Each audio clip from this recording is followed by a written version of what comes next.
त्या दिसा वडाकडेन त्या दिसा वडाकडेन गडद तिनसना मंद मंद वाजत आयली तुझी गो पायजणा तुझी गो पायजणा गालात मिश्किल हसू मयूर पंखी मधुर डंखी उडाली गोरटी मैना समुद्र बिलोली ऐना सृष्टीला पाचवा महिना. आणि हा लावण्य सोहळा पाहत असताना पतीला आपल्या दूरस्थ पत्नीची किंवा प्रियकराला आपल्या दूरस्थ प्रेयसीची आठवण होते. वाटतं हा लावण्य सोहळा अनुभवायला ती माझ्याबरोबर हवी होती. आणि त्या भावनेतून तो म्हणतोय, लावण्य जात सेव तू वाया हा चालला ऋतू. लावण्य जात सेव तू वाया हा चालला ऋतू. अशाच वेळी गेलीस का तू करून जीवाची दैना. समुद्र बिलोरी ऐना सृष्टीला पाचवा महिना. समुद्र बिलोरी ऐना सृष्टीला पाचवा महिना. स्त्रीच्या फक्त कटाक्षामध्ये त्या नयनांच्या दलामध्ये काय शक्ती आहे ह्याचं वर्णन करणारी कविता. तव नयनांचे दल हलले ग. तव नयनांचे दल हलले ग. तव नयनांचे दल हलले ग. पानावरच्या दवबिंदू परी त्रिभुवन हे डळमळले ग. तव नयनांचे दल हलले ग. तारे गळले वारे ढळले दिग्गज पंचानन सेवळले. तारे गळले वारे ढळले दिग्गज पंचानन सेवळले. गिरी ढासळले सुर कोसळले ऋषी मुनी योगी चळले ग. तव नयनांचे दल हलले ग. ऋतुचक्राचे आस उडाले ऋतुचक्राचे आस उडाले. आकाशातून शब्द निघाले. आवर आवर आपले भाले मी नजरी तळमळले ग. तव नयनांचे दल हलले ग. हृदय माझ्या चकमक झडली हृदय माझ्या चकमक झडली. नजर तुझी धरणीला जडली. दूर हृदयांची किमया घडली. हृदय माझ्या चकमक झडली. नजर तुझी धरणीला जडली. दो हृदयांची किमया घडली. पुनरपि जग सावरले ग. तव नयनांचे दल हलले ग.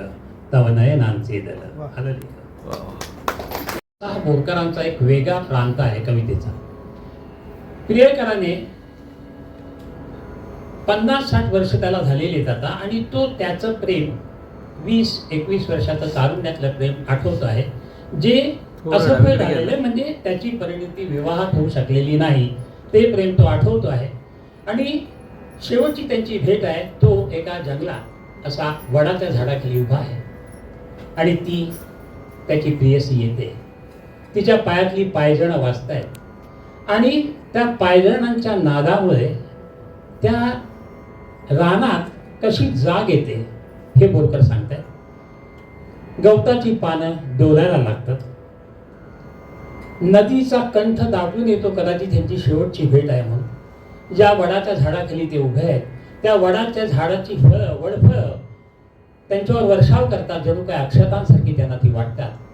आणि हे सर्व झाल्यानंतर बोरकर एवढ्या वर्षानंतरचं शेवटचं कडवं त्यात म्हणतात की आता त्यातलं काहीच राहिलं नाही. पण तरी आजही तुला आठवलं की ती तुझी पायजण मला अजूनही आठवत आहे. तर आता तेजस्वी बोरकर तुमच्यासमोर सादर करील कविता त्या दिसा वडाकडे गडद तिनसना मंद मंद वाजत आयली तुझी गो पायजणा तुझी गो पायजणा.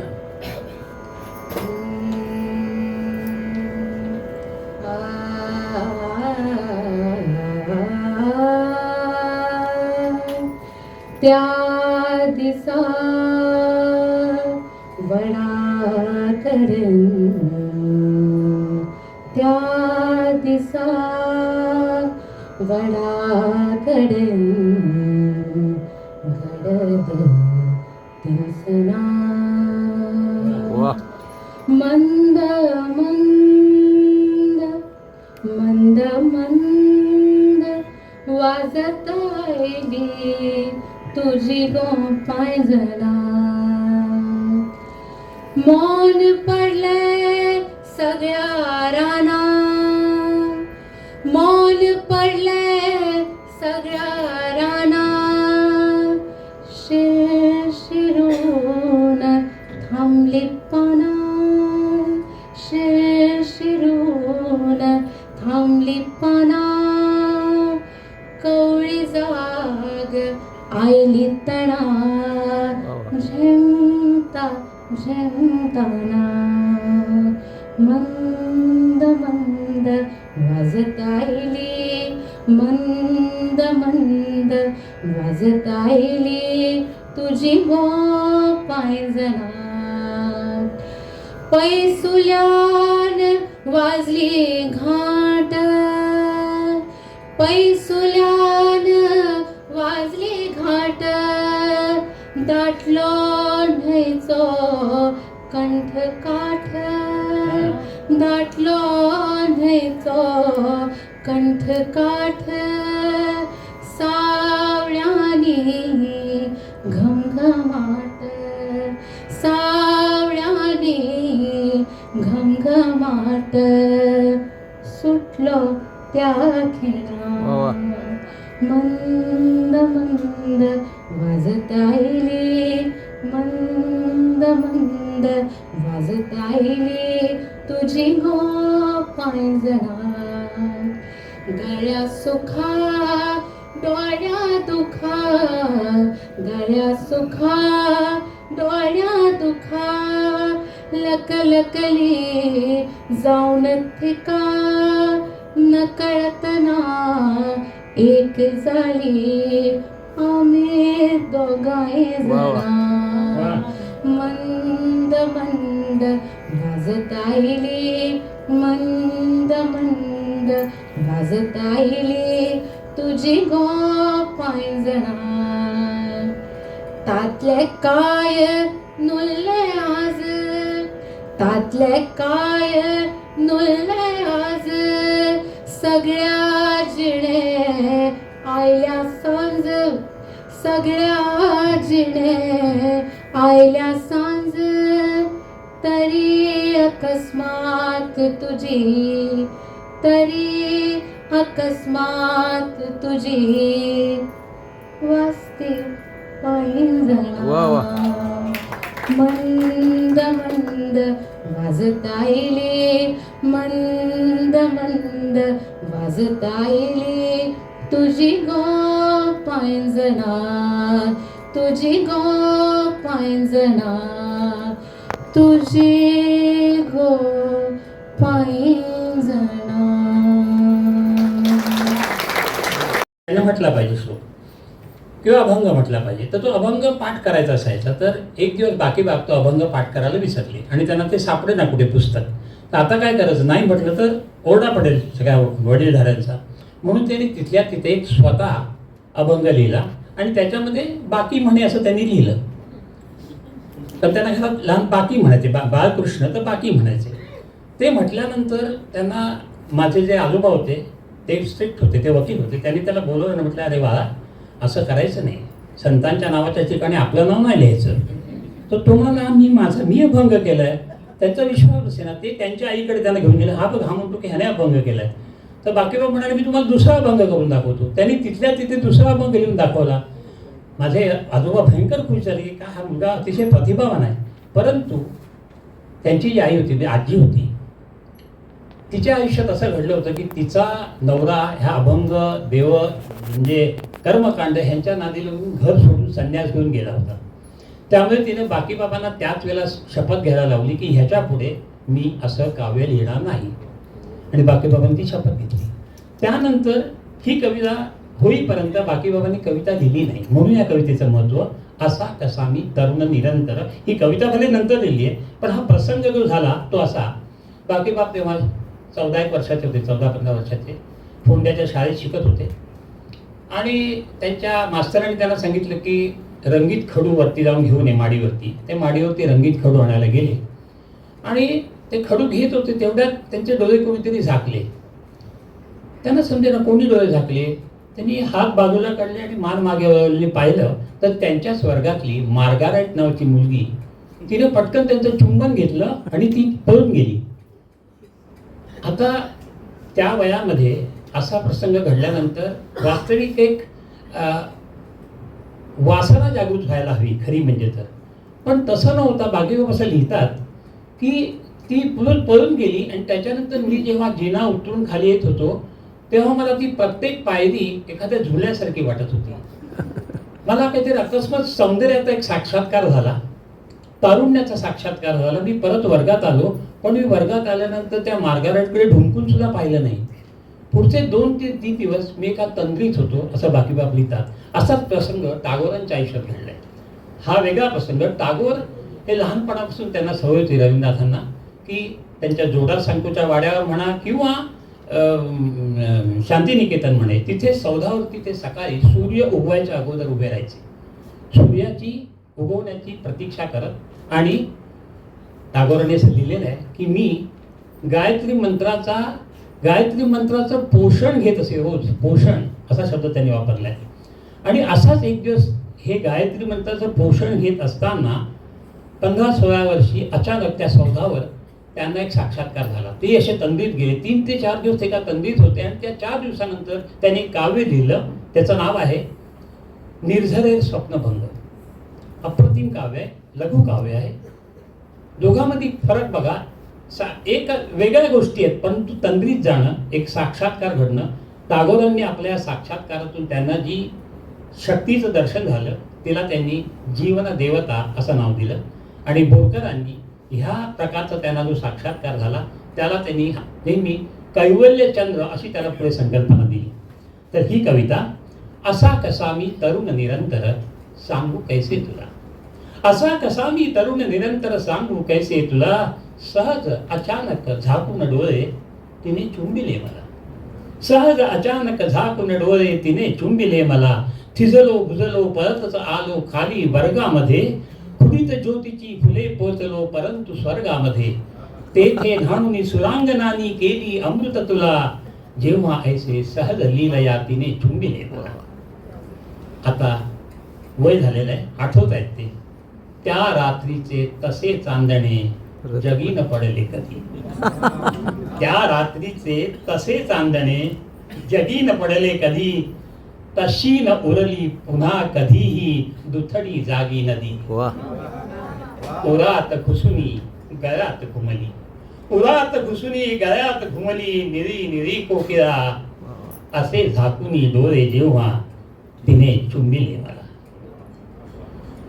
आज मावळे जरी चांदणे, आज मावळे जरी चांदणे, आटत आली नदी, तीच कोकिळा कधीतरी येते घुंगर बांधून कधी. आज मावळे जरी चांदणे, आटत आली नदी, तीच कोकिळा कधीतरी येते घुंगर बांधून कधी. गाता ती मग उघडे गात्री कुबेर गृहीची तिळा, तरुण असा मी जेव्हापासून तिने चुंबिले मला, असा कसा मी तरुण निरंतर सांगू कैसे तुला, सहज अचानक झाकून डोळे तिने चुंबिले मला, तिने चुंबिले मला. याच्याकडे कसं बघायचं हे प्रत्येक कवीची दृष्टिकोन वेगवेगळा आहे. कुसुमाग्रजांसारखा कवी, त्याची कविता आहे स्वप्नाची समाप्ती. त्याच्यात थोड्या काही ओळी तुम्हाला फक्त म्हणून दाखवतो की दृष्टिकोन कसा वेगवेगळा असतो. स्नेहहीन ज्योतिपरी मंद होई शुक्र तारा. वर्णन कसे करतात बघा कुसुमाग्रज. रात्रीची वेळ, ते त्यांच्या प्रेयसी बरोबर आहे कवी तो. स्नेहहीन ज्योतिपरी मंद होई शुक्र तारा, काळा मेघ खंडासत्या किनारती निराधारा, स्वप्नासम एक एक ताराविरे आकाशात, खिरे रात्र कण कण प्रकाशाता सागरात, काढ सखे गळ्यातील तुझे चांदण्याचे हात, काढ सखे गळ्यातील तुझे चांदण्याचे हात, क्षितिजाच्या पलीकडे उभे दिवसाचे दूत. कुसुमाग्रज सांगतात तिला, काढ सखे गळ्यातील तुझे चांदण्याचे हात, क्षितिजाच्या पलीकडे उभे दिवसाचे दूत. होते म्हणू वेड एक रात्र राहिलेले. पुढे म्हणतात ते होते म्हणू वेड एक रात्र राहिलेले, होते म्हणू स्वप्न एक रात्र पाहिलेले, काढ सखे गळ्यातील तुझे चांदण्याचे हात, क्षितिजाच्या पलीकडे उभे दिवसाचे दूत. आणि शेवटी या कवितेच्या ते म्हणतात की सूर्य उगवतोय आता. ते म्हणतात ओत तिला आग जगी दूत त्याचे लक्षावधी, ओत तिला आग जगी दूत त्याचे लक्षावधी, उजेडात दिसू वेडे आणि ठरू अपराधी, उजेडात दिसू वेडे आणि ठरू अपराधी. ही सामाजिक बांधिलकीतून आलेली कुसुमाग्रजची कविता आहे. त्या उलट बोरकरांची एक कविता अशी आहे की जन म्हणोत तुझं दुसऱ्याची ग, तू राणी मज हृदयाची ग.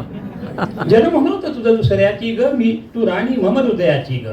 किंवा दुसरी एक अप्रतिम कविता आहे पागल, म्हणजे पागल क्षण म्हणून कविता आहे. त्याच्यात ते म्हणतात किती किती राहशील सावध, मोडशील ग भाराने. प्रियसेला म्हणतात, पुन्हा ही विवाहित स्त्री आहे.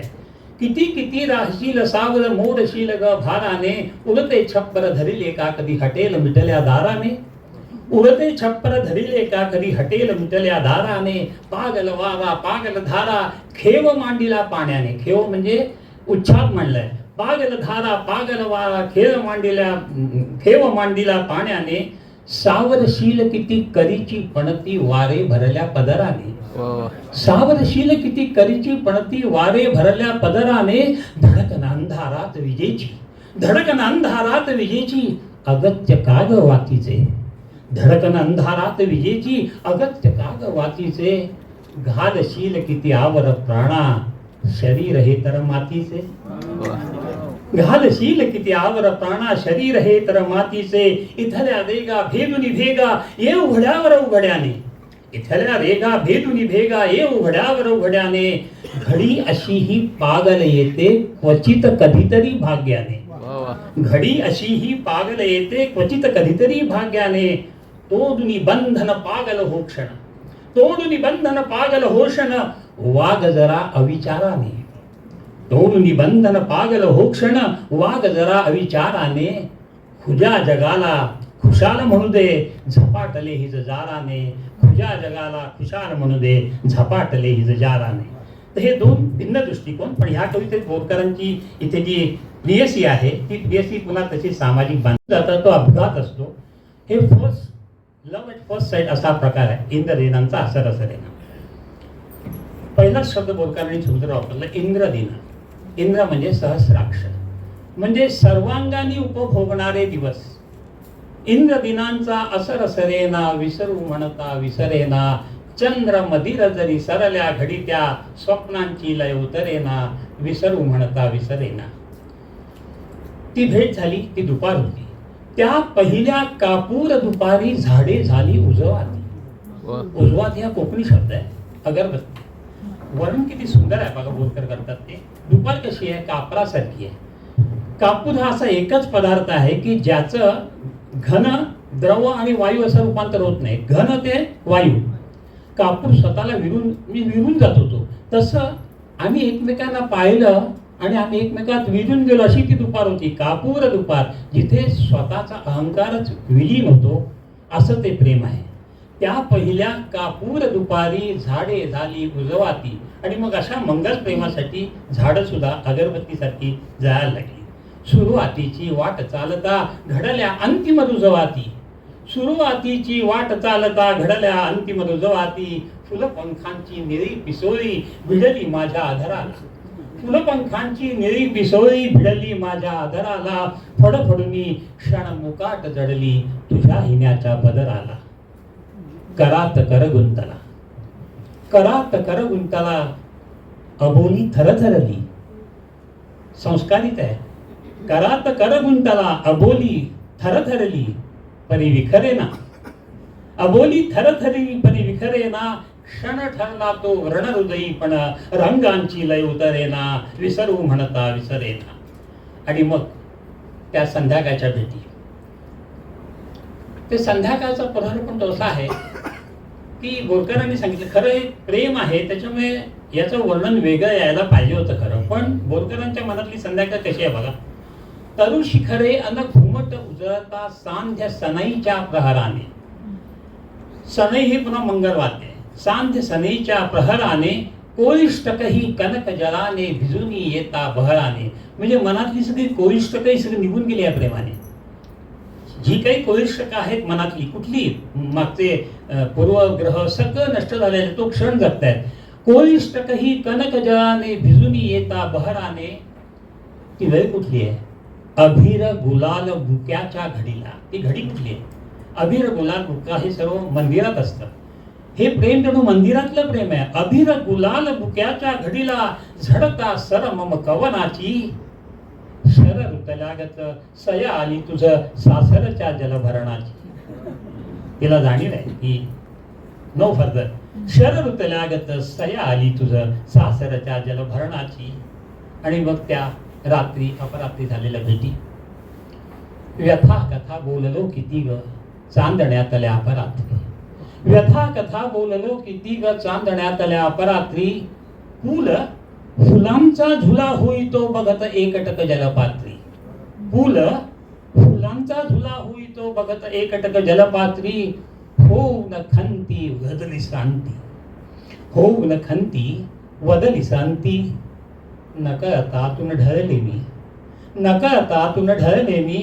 सावरू दे मज दूर जा कसा ऋण फेडीन पुढल्या जन्मी. सावरू दे मज दूर जा कसा ऋण फेडीन पुढल्या जन्मी. जखम गाळीतो म्लान चंद्रमा. जखम गाळीतो म्लान चंद्रमा. क्षितिजावरुनी निसरेना. थारोळे जरी उरी दाटले रुधिराची लय उतरेना. विसरू म्हणता विसरेना. इंद्रदिनांचा असर सरेना. विसरू म्हणता विसरेना. चंद्र मदिर जरी सरल्या घडीत्या स्वप्नांची लय उतरेना. विसरू म्हणता विसरेना. विसरू म्हणता विसरेना. बोलताना म्हणाले गडद निरे गडद निरे गडद निरे जलद भरुनी आले. गडद निरे जलद भरुनी आले. शीतल तनु चपल चरण. शीतल तनु चपल चरण. अनिल गण निघाले. गडद निरे जलद. ही बोरकरांची कविता आहे. ही फार सुंदर कविता आहे अशा अर्थाने की ह्या कवितेतल्या प्रत्येक ओळीत एक चित्र आहे. प्रत्येक कडव्यात एक चित्र आहे. संपूर्ण कवितेच्या अनेक कडव्यात अनेक चित्र आहेत. ह्या सगळ्या चित्रांचा एक कोलाज ह्या कवितेतून तुम्हाला दिसतो. बोरकर हे चांगले चित्रकार होते. म्हणजे त्यांनी काही पोर्ट्रेट्स त्यांच्या बायकोची आणखी काही लोकांची पोर्ट्रेट्स एवढी सुंदर काढलेली होती की दीनानाथ दलाल त्यांना भेटले. त्यांनी ती चित्र पाहिली तेव्हा त्यांना म्हणाले की बोरकर तुम्ही जर तुमच्या आयुष्यातली 5 वर्ष चित्रकलेला दिलीत तर तुम्ही नॅशनल लेवलचे चित्रकार होऊ शकाल. बोरकर ते देऊ शकले नाहीत. ते काही जे स्कूललाही गेले नव्हते. पण मूलभूत चित्रकार आणि ही चित्रकाराची वृत्ती कवितेतून कशी दिसते ते बघा. प्रत्येक कडव्यात एक वेगळं चित्र आहे. गडद निरे जलद भरुनी आले. ढग आले. आता शीतल तनु चपल चरण अनिल गण निघाले. इथे त्या चित्राला गती दिली. पुन्हा एक व्हिडिओ आहे याच्यामध्ये. म्हणजे एक स्थिर चित्र आहे एक चलत चित्र आहे. शीतल तनु चपल चरण अनिल गण निघाले. गडद निरे जलद भरुनी आले. दिन लंघुन जायगिरी पद उमटे क्षितिजावरी. पद्मराग वृष्टी होय माड भव्य नाले. गडद निरे जलद भरुनी आले. उतट बघुनी हरि करुणा हरित धरा हो गहना. उतट बघुनी हरि करुणा. जलदांना ते हरि करुणा म्हणतात. उतट बघुनी हरि करुणा हरित धरा हो गहना. मंदाकिनी वरुणी धवल विहग वृंद डोले. हे पुन्हा चित्र आहे. मंदाकिनी नदी आहे. मंदाकिनी वरुणी धवल विहग वृंद डोले. गडद निरे जलद भरुनी आले. रजत नील ताम्र नील स्थिर पल जल पल सलील. रजत नील ताम्र नील. पाणी पडल्यानंतर हे मातीचा रंग बदलतोय. रजत नील ताम्र नील. काही रजत नील आहे, ताम्र नील आहे, स्थिर पल जल पल सलील, काही स्थिर आहे जल, काही वाहत आहे, स्थिर पल जल पल सलील, हिरव्या तटी नावांचा कृष्ण मेरखे रे, गडद निरे जलद भरुनी आले, मीन चमकुनी उसळे जलवलई रव मिसळे, मीन चमकुनी उसळे जलवलई रव मिसळे, नवथर रस रंग गहन करीती नयन ओले, गडद निरे जलद भरुनी आले. आणि हे जलद आल्यानंतर क्षितिज थोडंसं धुसर झालेलं आहे, प्रकाश कमी झालेला आहे आणि जी गुरं ढोरं आहेत ती सुद्धा अचानक चकित झाली. हे पण चित्र ते दाखवत आहेत. धूसर हो क्षितिज त्वरित, धूसर हो क्षितिज त्वरित, ढोरपथी अचल चकित, तृण विसरून जवळील ते हिरवी गगनी डोरे, तृण विसरून जवळील ते हिरवी गगनी डोरे, गडद निरे जलद भरुनी आले. आणि शेवटचा कडवा पुन्हा त्याच्यात एक गती आहे. टप टप टप पडती थेंब, टप टप टप पडती थेंब, मनिवनीचे विझती डोंब, टप टप टप पडती थेंब, मनिवनीचे विझती डोंब, वत्सल हे वास, मृदगंध आलेला आहे, वत्सल हे वास भूमी आशीर्वच बोले, वत्सल हे वास भूमी आशीर्वच बोले, गडद निरे जलद भरुनी आले, शीतल तनु चपल चरण अनिल गण निघाले, गडद निरे जलद भरुनी आले, जलद भरुनी आले. बोलकर गायला लागले. घनवर से रे, घनवर से रे, घनवर से रे, घनवर से रे, घनवर से रे, घनवर से रे, घनवर से रे, घनवर से रे, घनवर से रे, वरसे जलसर आले सरसर, वरसे जलसर आले सरसर, मल्हाराचे स्वर से रे,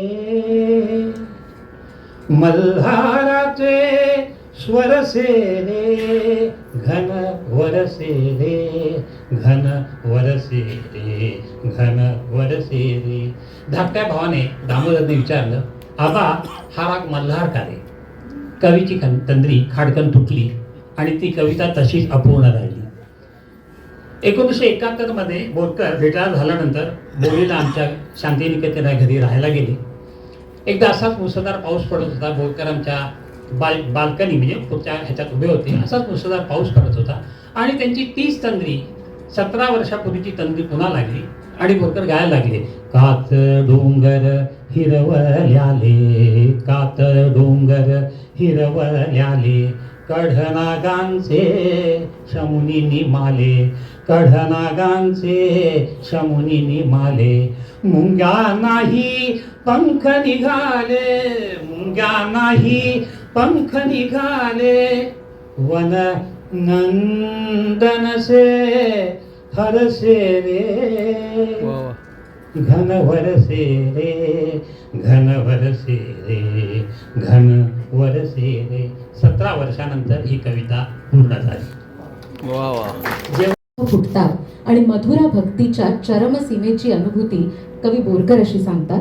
कवितेचं नाव आहे गवळण. ग प ग रे ग,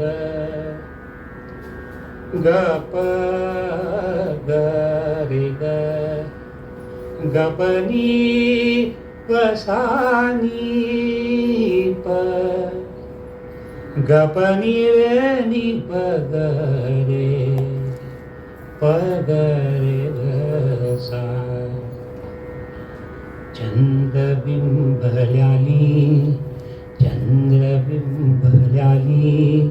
गवण आली भारी चंद्रबिंबल्याली गवण आली भारी चंद्रबिंबल्याली निळ्या दिवाळीने मला भुलावण केली चंद्रबिंबल्याली हंबरल्या धेनु तोची अंबरली वेणू हंबरल्या धेनु तोची अंबरली वेणू कस्तुरीने न्हाला पेटलेला अनुरेणू कस्तुरीने न्हाला पेटलेला अनुरेणू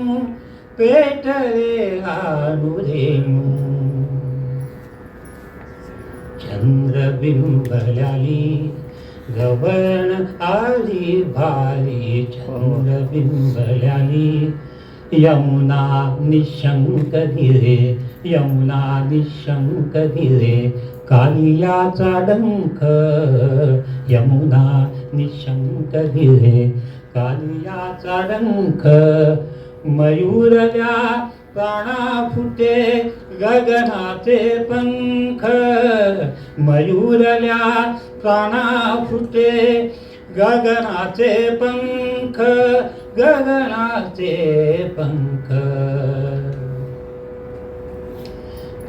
चंद्रबिंबल्याली गवण आली भारी चंद्रबिंबल्याली भुलावण घालीतची गवण आली भुलावण घालीतची गवहरण आली गोविंदून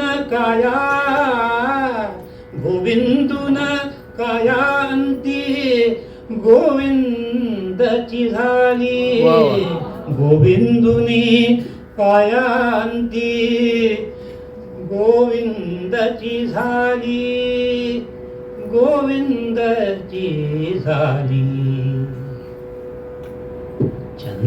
चंद्रबिंबल्याली गवण आली भारी चंद्रबिंबल्याली निळ्या दिवाळीने मला भुलावण केली चंद्रबिंबल्याली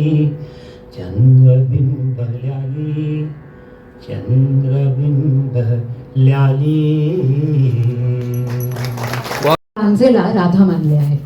अंधकाराला किंवा तिमिराला ते कृष्णाच्या रूपात पाहत आहेत आणि पवन म्हणजेच वारा हा जणू या कवितेत कदंब वृक्ष झालेला आहे. आपल्या भावभावनांचेच नव्हे तर राधा कृष्णाचेही आणि त्यांच्या मधुरा भक्तीचे आरोपण आणि प्रक्षेपण बोरकर निसर्गावर किती सौंदर्यपूर्ण रीतीने करतात हे या कवितेत पाहण्यासारखे.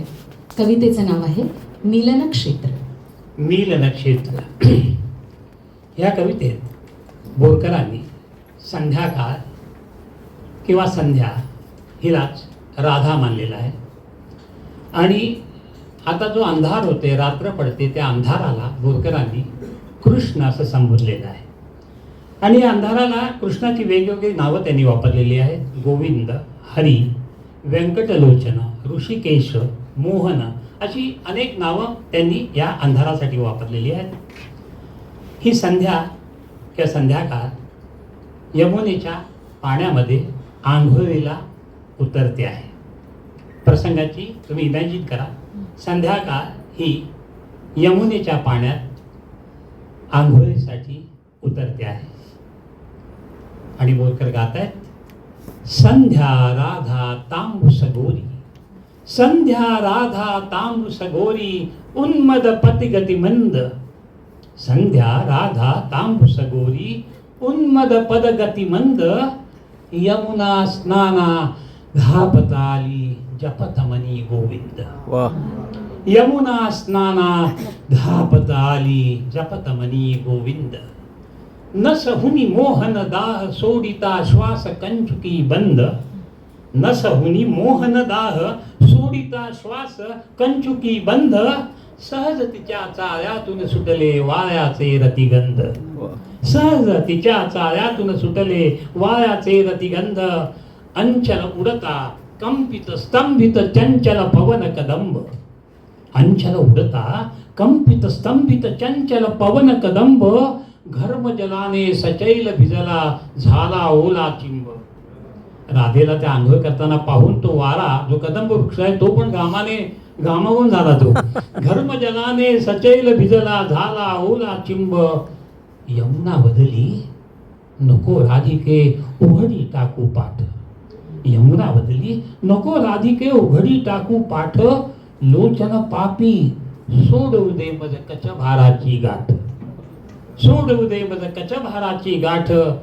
हरी प्रतिबिंबे लहरत होती यमुना उतट तुडुंब. हरी प्रतिबिंब म्हणजे काळोखाचं प्रतिबिंब.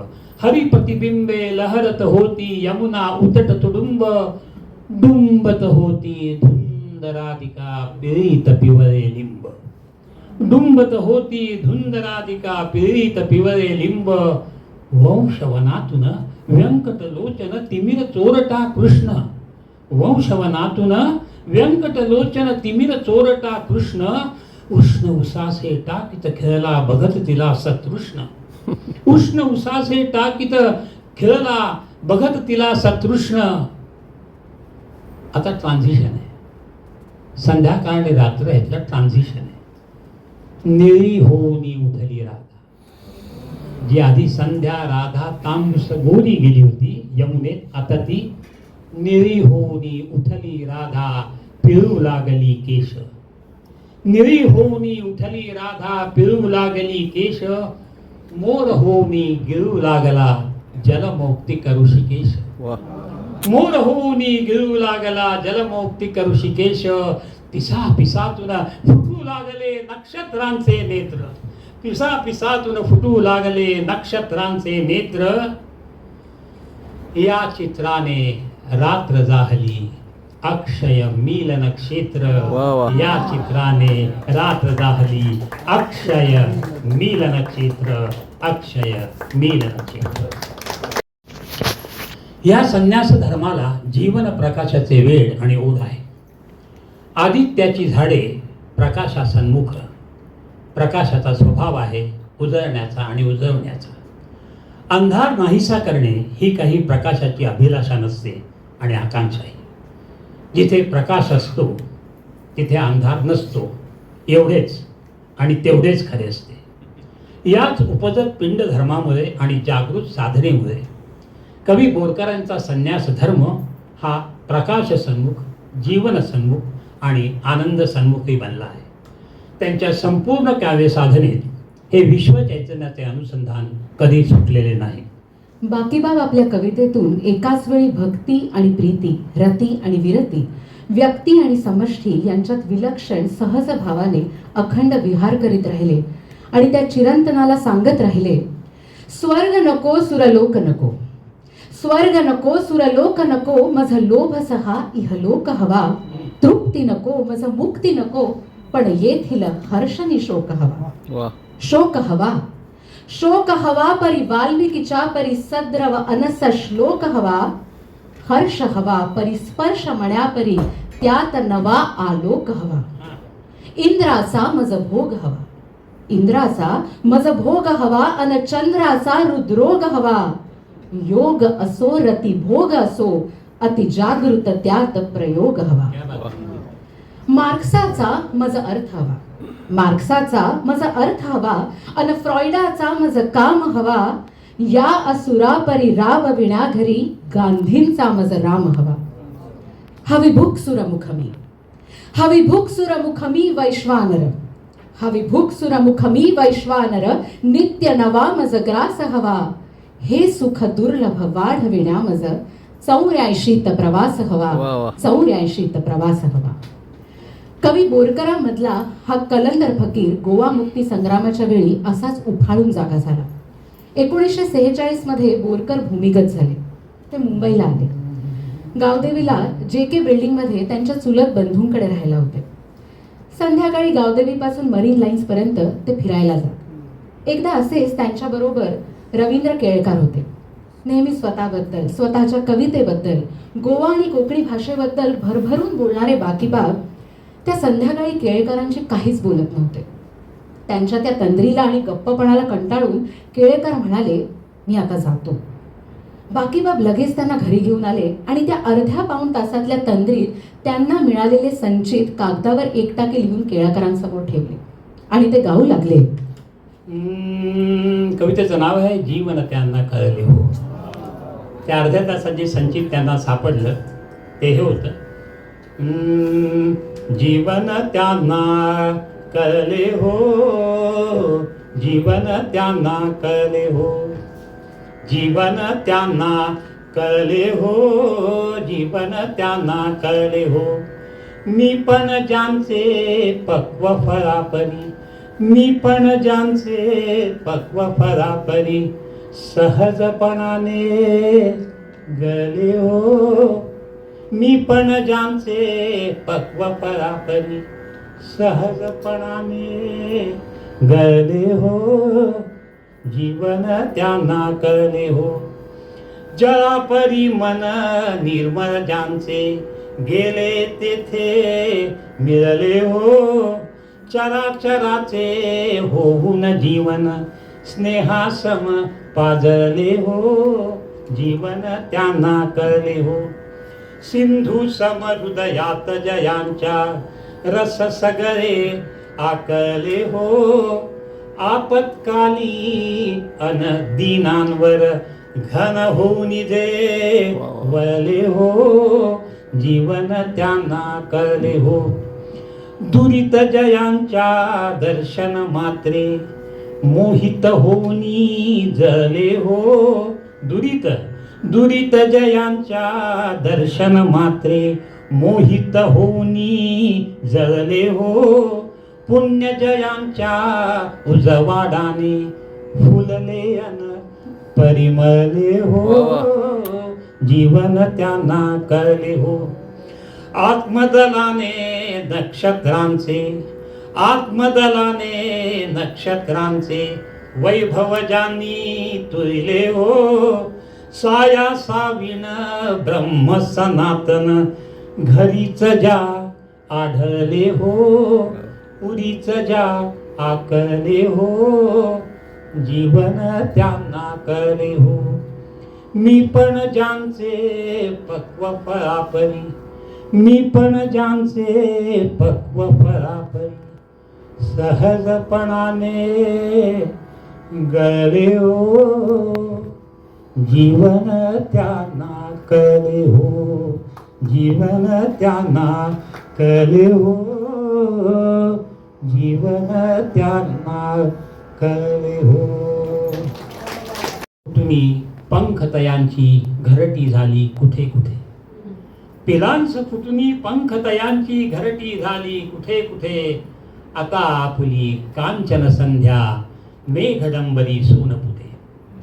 आता आपुली कांचन संध्या, मेघडंबरी सोनपुते. कशास नसत्या चिंता खंती, वेचू पळती सौम्यवने. कशास नसत्या चिंता खंती, वेचू पळती सौम्यवने. तिमिर दाटता बनुनी चांदणे, तीच उमलतील संथपणे. तिमिर दाटता बनुनी चांदणे, तीच उमलतील संथपणे. सले कालची विसरुनी सगळे, भले जमेचे जीवी स्मर. सले कालची विसरून सगळी, भले भले जीवीचे जमेचे जीवी स्मरू. शिशुहृदयाने पुन्हा एकदा या जगतावर प्रेम करू. शिशुहृदयाने पुन्हा एकदा या जगतावर प्रेम करू. उभ्या जगाचे अश्रू पुसाया जरी आपुले हात उणे. उभ्या जगाचे अश्रू पुसाया जरी आपुले हात उणे. तरी समुद्रायणी प्रमाणे पोसू तटीची म्लान तृणे. तरी समुद्रायणी प्रमाणे पोसू तटीची म्लान तृणे.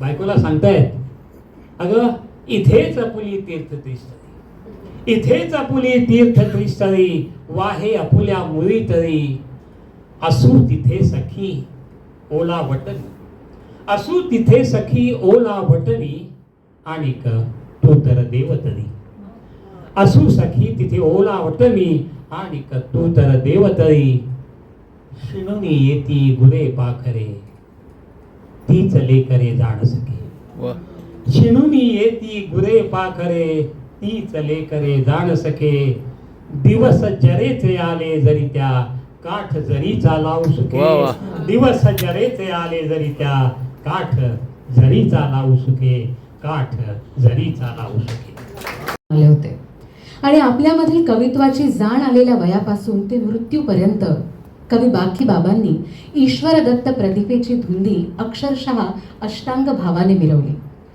कवी बोरकरांची त्यांच्या संपूर्ण आयुष्याची आत्मानुभूती होती की कविता हे अहंकृत प्रयत्नांचं फळ नव्हे, हे वरदान आहे, हा प्रतिभेचा प्रसाद आहे. कविता ही खऱ्या अर्थानं ईश्वराची स्वयंभू सर्जनशीलता आहे आणि त्याच जाणीवेतून बोरकर म्हणाले, अंगी अवसर तोवर ईश्वर. अवसर हा कोकणी शब्द आहे. अवसर म्हणजे अंगात येणं किंवा भार येणं, मराठीत आपण म्हणतो तो हा शब्द आहे. अंगी अवसर तोवर ईश्वर एरवी नर वैगुण्याचा. अंगी अवसर तोवर ईश्वर एरवी नर वैगुण्याचा. संचारी बोलतो तो जाणा विठ्ठल, संचारी बोलतो तो जाणा विठ्ठल. अन्य वेळी बोल फोल माझे, स्पर्शे त्याचा होतो प्रकाश पुतळा. स्पर्शे त्याचा होतो प्रकाश पुतळा. एरवी ओवळा कावळानी, जे न माझे त्याचा वाहू कामी गर्व, जे न माझे त्याचा वाहू कामी गर्व. कर्तृत्व ते सर्व विठ्ठलाचे, कर्तृत्व ते सर्व विठ्ठलाचे. तरंगा वाचोनी अंतर संवाद, केव्हा मंत्रनाद तंतध्वनी. पाझरती प्राणी अमृताचे स्त्रव, नागिणीसी चव वेध लावी. अशी एक तुरीय अवस्था कवी बोरकर ईश्वर प्रणिधानात अनुभवतात. सगळे त्रिभुवनच त्यांना नवे दिसू लागते. जो देखावा बघतो तोही पूर्वीहुनी देखणा असा दिसायला लागतो. प्रणवाचा मंद्र नाद जणू कुंडलिनी जागृत करू लागतो. कवी बोरकर ईश्वर प्रणिधानातून अशी सृजनशीलतेची सिद्धी प्राप्त करून घेतात आणि या साधनेतून अधिक परिपक्व आणि परिणत झालेली त्यांची प्रतिभा विरतीची गाणी गाऊ लागते. गातात, विझवून दीप सारे मी चाललो निजाया. विझवून दीप सारे मी चाललो निजाया. आता अशाश्वताची उरली मुरीन माया. आता शाश्वताची उरली मुरीन माया. मी पाहिले तयांचे वेल्हाळ रंग सारे, मी पाहिले तयांचे वेल्हाळ रंग सारे. तेव्हाच शाश्वताचे मी हेरिले इशारे. स्वर शब्द वेचलेले, स्वर शब्द वेचलेले. शोषून सर्व प्राणी आजन्म ओविली मी त्यांची प्रसन्न गाणी. आजन्म ओविली मी त्यांची प्रसन्न गाणी. ध्वनी त्यातूनी परंतु कुणी आगळा निघाला. ध्वनी त्यातूनी परंतु कुणी आगळा निघाला. त्याचाच छंद आता या लागला जीवाला. खेळून सर्व नाती उरलो पुन्हा निरा. खेळून सर्व नाती उरलो पुन्हा निरा. लंघून राहिलो मी माझ्याही संचिताला. लंघून राहिलो मी माझ्याही संचिताला. मिळू द्या मला मुळाशी सारी मिटून दारे. मिळू द्या मला मुळाशी सारी मिटून दारे. मोकाट वार्यांनो थोडे मुकाट वारे. मोकाट वार्यांनो थोडे मुकाट वारे. थोडे मुकाट वारे. या संन्यास वृत्तीच्या जाणीवेतून किंवा गोसावीपणाच्या जाणीवेतून बोरकर म्हणाले, ईश्वराला त्या चिरंतनाला उद्देशून म्हणाले, हे अनामिका, हे अरूपा, आयुष्यभर तुझ्याशी काही ना काही मागतच आलो. आयुष्यभर तुझ्यापाशी काही ना काही मागतच आलो. पण न मागताच मला तू दिलीस काव्याची प्रतिभा, दिव्याची ओढ. शाणीवे वाचून दिधली जाणीव, शाणीवे वाचून दिधली जाणीव. तेने माझा जीव सुखविला.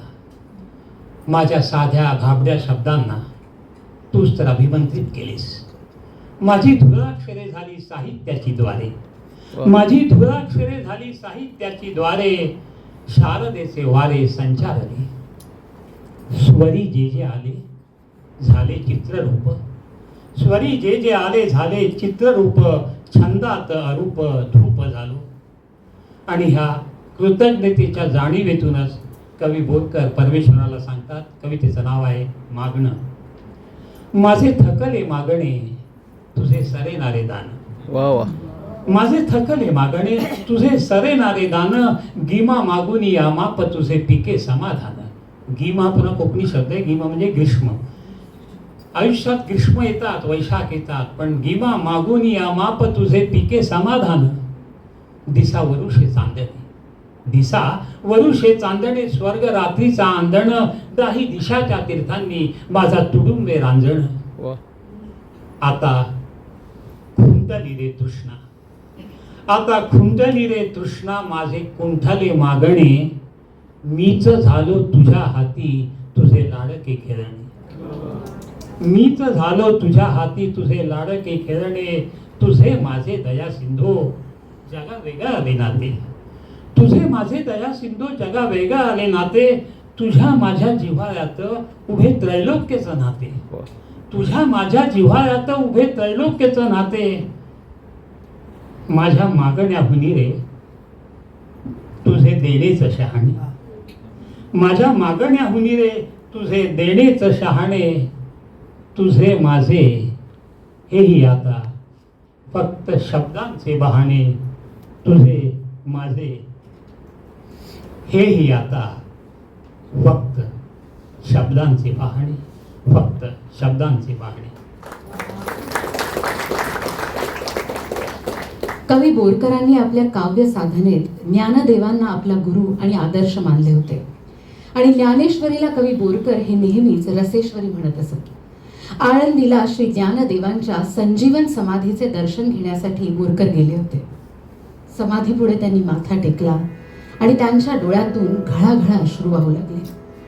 700 वर्षांपूर्वी ज्ञानदेव गेले तेव्हा काय झालं असेल हे त्यांनी कवीच्या डोळ्यांनी पाहिलं आणि ते गाऊ लागले. ज्ञानदेव गेले तेव्हा, ज्ञानदेव गेले तेव्हा, कोसळली भिंत, वेद झाले रानभरी, गोंधळले संत. ज्ञानदेव गेले तेव्हा आटे इंद्रायणी, ज्ञानदेव गेले तेव्हा आटे इंद्रायणी. मराठीच्या वडातही जळू लागे पाणी. ज्ञानदेव गेले तेव्हा धरला निवृत्ती, आसवांच्या डोही झाली विझू विझू ज्योती. ज्ञानदेव गेले तेव्हा तडा विटे गेला, ज्ञानदेव गेले तेव्हा तडा विटे गेला. बाप रखुमा देवीवरू कटित वाकला, बाप रखुमा देवीवरू कटित वाकला. ज्ञानदेव गेले तेव्हा बापुडला नामा, ज्ञानदेव गेले तेव्हा बापुडला नामा. लागोपाठ भावंडेती गेली निज धामा, लागोपाठ भावंडेती गेली निज धामा. माझ्या ज्ञान राजा तेरे कळवाले आज, माझ्या ज्ञान राजा तेरे कळवाले आज. भर दिवसाही तशी झाली 3 सांज, भर दिवसाही तशी झाली 3 सांज. तेव्हाच्या सारखा पुन्हा बावला मोगरा, तेव्हाच्या सारखा पुन्हा बावला मोगरा. भुईभर झाल्या कळ्या तुटला सरा, भुईभर झाल्या कळ्या तुटला सरा. इथे आळंदीत आता उर मात्र फाटे, इथे आळंदीत आता उर मात्र फाटे. पंढरीच्या वाटेवरी बाभळीचे काटे, पंढरीच्या वाटेवरी बाभळीचे काटे.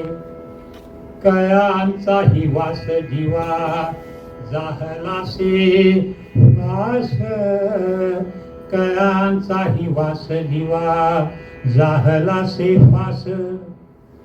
एकाकी प्रवास आता उदास उदास, एकाकी प्रवास आता उदास उदास, उदास उदास, उदास उदास. किंवा शब्दकळा त्यांच्या कवितेत वारंवार उमटले आहेत अशी बोरकरांवर टीकाही झाली. त्या संबंधी बोलताना ते वदी कुलकर्ण्यांना म्हणाले, नवसमीक्षक तांब्यांना मानित नाहीत, टागोरांनाही मानित नाहीत, हे मला माहीत आहे. मग मी कोण, कुठल्या झाडाचा पाला? पण वदी, एक लक्षात ठेवा, माझी कविता कोमेजून जाणारी, विझून जाणारी नाही. ती कोमेजलेल्या, विझलेल्या मनांना आल्हाद देणारी, नवोत्साह देणारी कविता आहे. ती मरणोन्मुखाला जीवन सन्मुख करणारी कविता आहे. मी जाईन, जाणारच, पण माझी कविता राहील, राहणारच. कवी बोरकर म्हणाले, मी विझल्यावर त्या राखेवर नित्याच्या जनरीतीप्रमाणे विस्मरणाचे थंड काजरी उठेल थडगे केविलवाणी. बापरे. बोरकर म्हणाले, हे खरं आहे.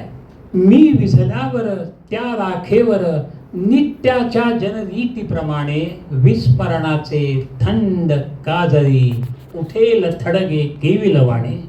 पण बोरकर पुढे म्हणाले, मी विझल्यावर त्या राखेवर, मी विझल्यावर त्या राखेवर पण कोण्या अवसेच्या रात्री, पण कोण्या अवसेच्या रात्री धुळीत विखुरल्या कविता माझ्या, धरतील चंद्र फुलांची छत्री, धरतील चंद्र फुलांची छत्री, धरतील चंद्र फुलांची छत्री.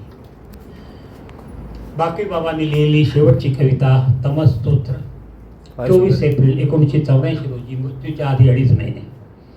शब्दनादात रमणाऱ्या, स्वरलेख घुमणाऱ्या, निसर्ग रंगात रंगणाऱ्या, चंद्र चांदण्यात न्हाणाऱ्या, भावरसात डुंबणाऱ्या, कैवल्याची प्यास आणि प्रकाशाचा ध्यास लागलेल्या या आनंद यात्री भावचित्रकाराने जीवनाच्या अंती तमस्तोत्र गावे हे आश्चर्य आहे.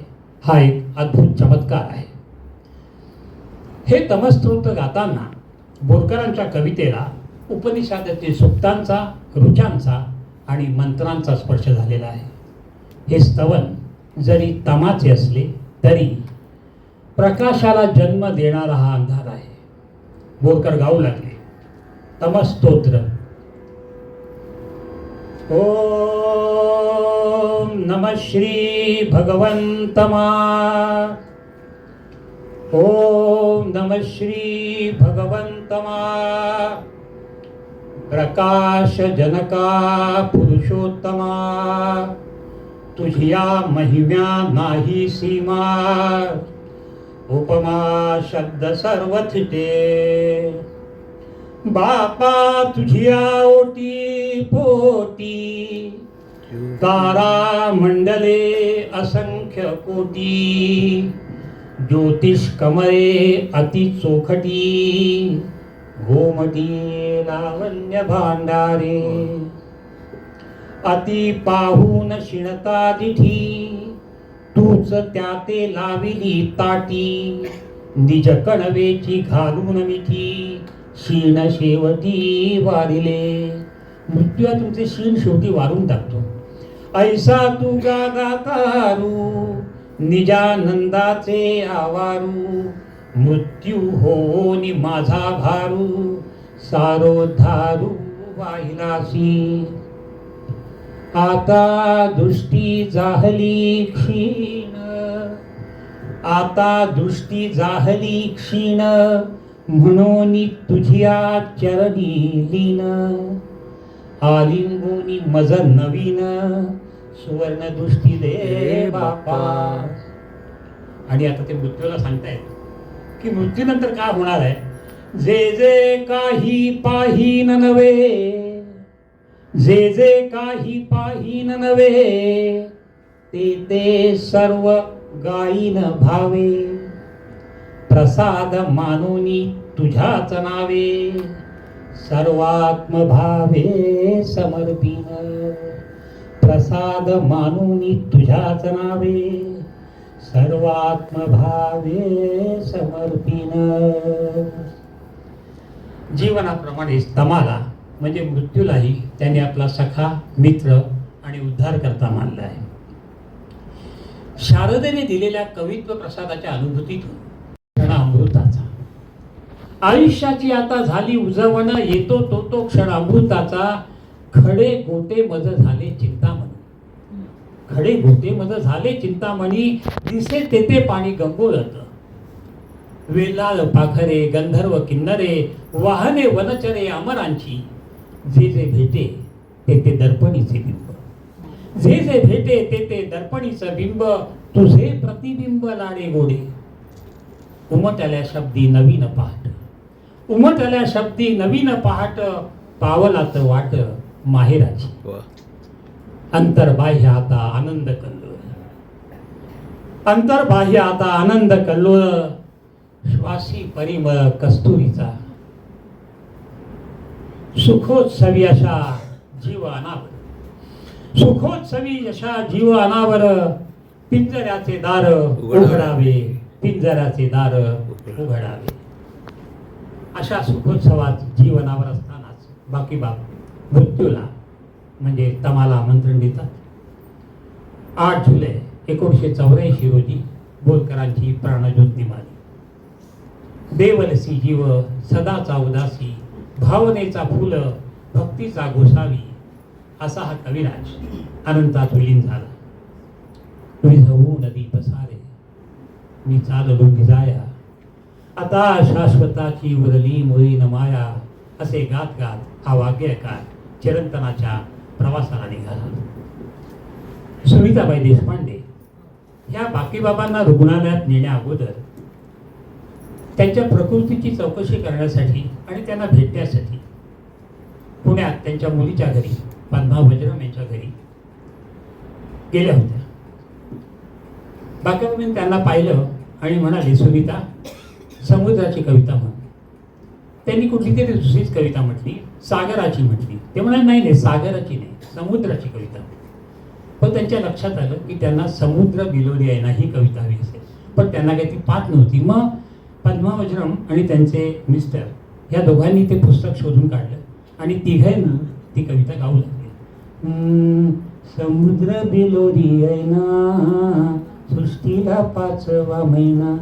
बाकी बाप ठेका धरून होते त्या 2 टाळ्या. समुद्र बिलोली आहे ना, सृष्टीला 5वा महिना. सगळी कविता म्हणून झाली. कविता ऐकल्यानंतर बाकीबाब म्हणाले सुनीताबाईंना, सुनीता कविता खूप सुंदर आहे ग, कुणाची ही? सुनीता काय म्हणल्या, आबा असं काय करता, अहो ही तुमची कविता नाही का? आबांनी त्यांना विचारलं, मी कोण? तिघाने समजलं की बाकीबाबांना त्यांची शुद्ध हरपायला लागलेली आहे. त्यांना रुग्णालयात नेण्यात आलं. पूर्ण बेशुद्ध आवाज जायच्या अगोदर एवढंच उद्गारले, मी आता देवाच्या सहवासात असून मला माझ्या आयुष्याची चिंता नाही. जीवनाच्या अंतिम क्षणी ते आपल्या कवितेच्या आणि देवाच्या सान्निध्यात होते. ज्यांचे स्मरण केलं जातं त्यांना कधी स्मरण नसतं आबा. जोपर्यंत मराठी आणि कोकणी कविता आणि तिचा आस्वाद घेणारे रसिक जिवंत आहेत तोपर्यंत बाकी बाप तुमची कविता आणि तुम्ही अमर आहात, अमर आहात, अमर आहात.